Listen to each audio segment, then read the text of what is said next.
Hello viewers, I hope you guys are doing great. आज एक बहुत ही स्पेशल ट्रेलर हम देखने जा रहे हैं फिल्म द व्हेल का, जिसमें लीड एक्टर हैं हम सबके फेवरेट। जब हम छोटे छोटे होते थे तो उस दौर में हम सबके फेवरेट होते थे Brendan Fraser, yes the Mummy guy. इन्होंने और भी बहुत सारी फिल्में की थी, लेकिन मिड 2000s में आकर एकदम से ब्रैंडन फ्रेजर जो हैं वो हॉलीवुड सीन से दूर हो गए थे due to his personal issues and situations that went with the industry. कुछ कंट्रोवर्सीज का ये शिकार हो गए थे और हॉलीवुड ने एक तरह से इनको दरवाजे बंद कर दिए थे। इनके लिए दरवाजे बंद हो गए थे, काम इनको एकदम से इनका ख़त्म हो गया था, क्योंकि ये कुछ ऐसे मसाइल में पड़ गए थे।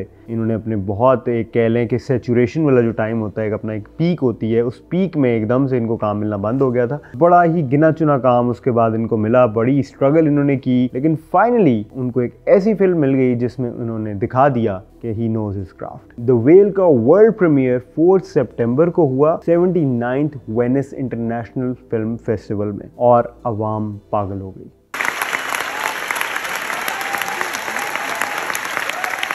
5 मिनट्स की स्टैंडिंग ओवेशन मिली फिल्म देखने के बाद। लोग खड़े हुए, लोगों ने तालियां बजाना शुरू की और वो रुके ही नहीं।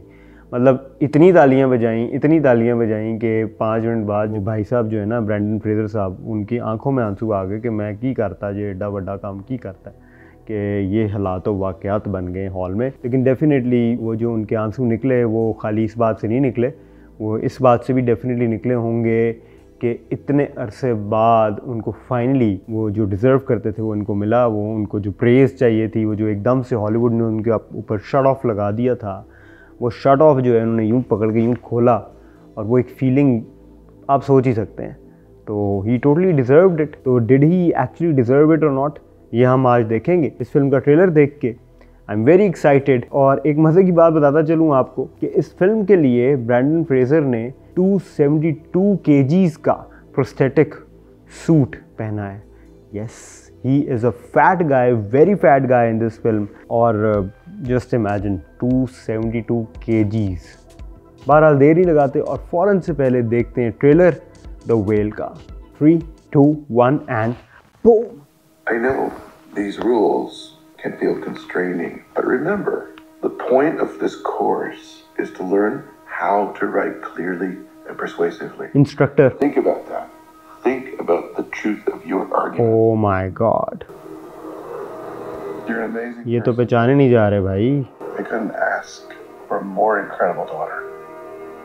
Are you actually trying to parent me right now? Who would want me to be a part of their life? You don't stay in touch with Mom? She really only tells me things about you. Why? Because that's all I want to know about.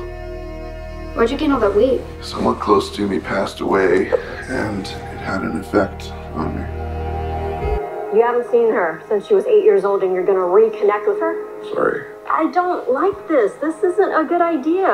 I'm sorry. You say you're sorry one more time, I will shove a knife right into you. I swear to God. Go ahead. What's it gonna do? My internal organs are 2 feet in at least.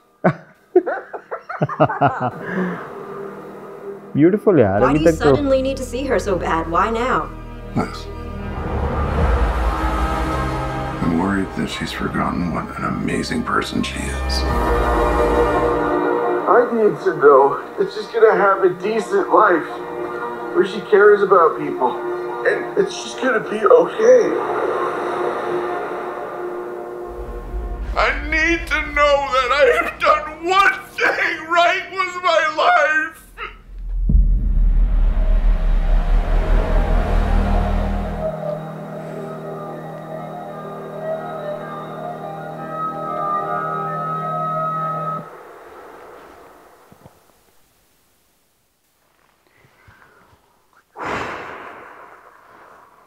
Goosebumps, guys. This was powerful. I don't know कहाँ से शुरू करूँ, लेकिन it was very touching. It actually was. और trailer भी बड़ा इन्होंने बड़ी फिल्म लाइंस पे बनाया। प्रॉपर एक शॉर्ट फिल्म लग रही है कि पहले उन्होंने सेटअप दिखाया कि लोग कौन हैं, मसले क्या हैं, उसके बाद थोड़ा सा वो आगे बढ़े हैं और उन्होंने फिर कॉन्फ्लिक्ट दिखाया है कि जो बाप है वो बेटी के साथ रिकनेक्ट करना चाह रहा है, और उसके बाद फिर क्लाइमेक्स की तरफ आए कि जिसमें बाप को एक गिल्ट है कहीं ना कहीं अंदर और उसको लग रहा है कि उसने कभी भी अपनी ज़िंदगी में कुछ अच्छा नहीं किया।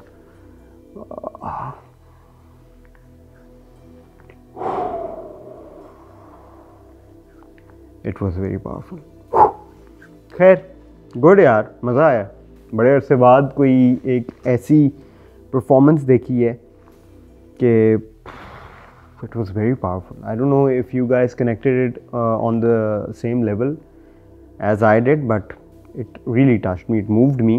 और देखिए एक बड़ी इंटरेस्टिंग चीज़ जो मुझे इसमें देखने में मिली वो ये है कि ब्रैंडन का जो वेट है वो इतना ज़्यादा है और उसमें जस्टिफिकेशन ये दी है कि उसको एक सदमा लगा था, जो उसका मसला हुआ था कि उसने बेसिकली कहानी भी मैं बता देता हूँ आपको थोड़ी सी, जो अभी तक सिनॉप्सिस में है वो ये है कि भाई साहब ने ना अपनी फैमिली पे चीट किया और चीट अपनी फैमिली पे करके अपनी फैमिली को छोड़ दिया किसी के लिए। और ट्रेलर में तो किसी के लिए नहीं बताया गया कि वो कौन था, लेकिन जब आप लोग पढ़ेंगे तो आप लोगों को पता चल जाएगा कि कौन था। तो किसी के लिए चीट किया और वो जिस किसी के लिए किया वो मर गया। तो उसके बाद फिर इसने अपनी जो बेटी है उसके साथ रिकनेक्ट करना था। जब वो कोई मर गया था तो उसके डिप्रेशन में और भी डिप्रेशन होंगे इसको ज़िंदगी में, तो ये डिप्रेशन में खाता था, तो इससे ये डिसऑर्डर था कि ये बिंज ईटिंग करता था और उसकी वजह से मोटा होता गया। तो ये इसके इस तरह की कोई कहानी है। लेकिन जितने भी डायलॉग्स थे यार बड़े पावरफुल थे और वो बड़ा मज़े का एक पार्ट था जिसमें इसकी जो केयर टेकर है मेरा ख्याल है वो कहती है कि I am gonna stab you अगर तुमने मुझे अनॉय किया। आगे से ब्रेंडन फ्रेजर ने जो ये बोला कि मेरे ऑर्गन्स कम से कम 2 फुट अंदर हैं, मुझे अगर तुम स्टैब करोगी तो मुझे कुछ नहीं होगा। That was very funny. तो आई थिंक लाइट साइड भी है, लेकिन इमोशनली आई थिंक ये फिल्म बहुत ऊपर होगी। जहाँ तक फिल्म रिलीज़ होने की बात है तो ये फिल्म रिलीज़ हो चुकी है 9 दिसंबर को। यूएसए में ये रिलीज़ हो गई थी, पाकिस्तान में ऑब्वियसली ये नहीं लगेगी। आप लोगों को पता है हम लोग किस तरह फिल्म देखते हैं जब वो यहाँ पाकिस्तान में रिलीज़ नहीं होती, तो बस वही तरीका लगाएंगे और इस फिल्म को जिसने देखना होगा वो देखेगा। परफॉर्मेंस वाइज तो भाईजान आई थिंक 10 आउट ऑफ 10 है अभी तक। बात कर लेते हैं जी फिल्म मेकर की जिन साहब ने ये फिल्म बनाई है। उनका नाम है डैरन अरोनोफ्स्की और साइकोलॉजिकल ड्रामा के जो है ना ये चैंपियन है। इन्होंने इस फिल्म से पहले भी काफ़ी बड़े टाइटल्स किए हैं। रिक्वेम फॉर अ ड्रीम ज़बरदस्त फिल्म थी। उसके अलावा इन्होंने पाई की है, नोआ की है, ब्लैक स्वान की है। That is also one of my favourite films. इनका जॉनरा जो है that is my personal favourite. Psychological drama, psychological thriller, in lines पे ये खेलते हैं। द वेल भी अमेरिकन साइकोलॉजिकल ड्रामा है और बड़ा ही इंटरेस्टिंग किस्म का प्लॉट है और मुझे लग रहा है कि एक ही स्पेस में ज़्यादा मूवी ने प्ले करना है क्योंकि उसका इतना ओवरवेट है। प्रोटैगनिस्ट जो लीड एक्टर है वो 272 kg का, तो उसने सिर्फ सूट पहना हुआ है, तो वो आई थिंक वो मूव अराउंड नहीं करेंगे। वो एक ही घर में, एक घर के इर्द गिर्द वो उन्होंने रहना है। तो प्रोडक्शन वैल्यू जो है वो इस फिल्म की इतनी ज़्यादा नहीं लग रही। उससे तो इन भाईजान ने अपना काम नहीं बेचना, इन्होंने बेचना है अपना काम अपने प्लॉट पे, अपनी कहानी पे, डायलॉग्स पे और एक्ट्स पे। तो बड़ी ही ज़बरदस्त किस्म की ट्रीट है जो देखने को मिलेगी हम सबको। और मुझे तो लग रहा है ट्रेलर ने ही मुझे इतना हिला दिया था, तो आई डोंट थिंक कि ब्रैंडन फ्रेजर को अवार्ड नहीं मिलेगा। ये भाई साहब ने सारे अवार्ड मार जाने हैं। एकेडमी अवार्ड भी ये लेके जाएंगे, गोल्डन ग्लोब्स भी लेके जाएंगे। उंगली बहुत निकल गई थी दूर। तो ये 2 अवार्ड्स जो है ना ये आप लिख लें, ये इनके अवार्ड्स हो गए हैं।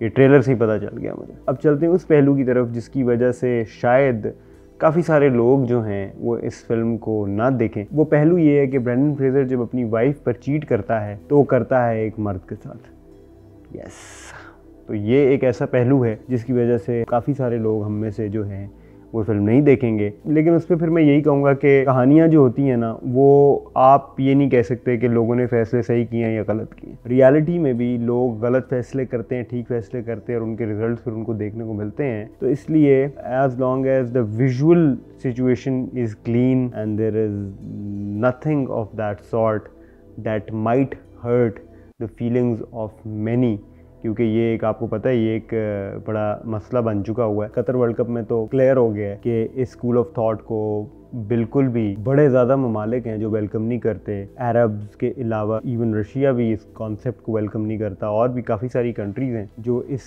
कॉन्सेप्ट को वेलकम नहीं करते। ये LGBTQ वाला जो कॉन्सेप्ट है, बहुत सारे रिलीजन्स हैं जो इस चीज़ को बिल्कुल वेलकम नहीं करते। तो अगर इस कैरेक्टर ने ये हरकत की है तो उसका आगे से रिजल्ट जो है वो भी कोई इतना कोई सक्सेसफुल नहीं देखने में मिल रहा। पता नहीं ये डीप डाउन इनसाइड डायरेक्टर साहब ने दिखाया है या नहीं दिखाया, क्या सीन सीन है, लेकिन आपके सामने है। एंड अनदर थिंग इज़ के कपूर एंड सन्स भी तो हमने देख ही ली थी ना फवाद खान की, तो जब हमने उसको एक्सेप्ट कर लिया था उस तरह के रोल में, तो फिर हम फ्रेज़र भाई को भी एक्सेप्ट कर लेंगे इस रोल में। मेरा ख्याल है परफॉर्मेंस, क्राफ्ट, आर्ट, ये चीज़ देखनी चाहिए। कैरेक्टर की अपनी जो चॉइस है, जो कि फ्रेज़र की ऑब्वियसली चॉइस नहीं है, वो उस कैरेक्टर की चॉइस है जो कि गलत हो सकती है, बाकी आपकी अपनी कॉल है। If you don't want to watch it because of that factor, it's up to you. खैर, I loved every bit of the trailer that we watched. मिलते हैं बहुत जल्द एक नए ट्रेलर के साथ। बाय।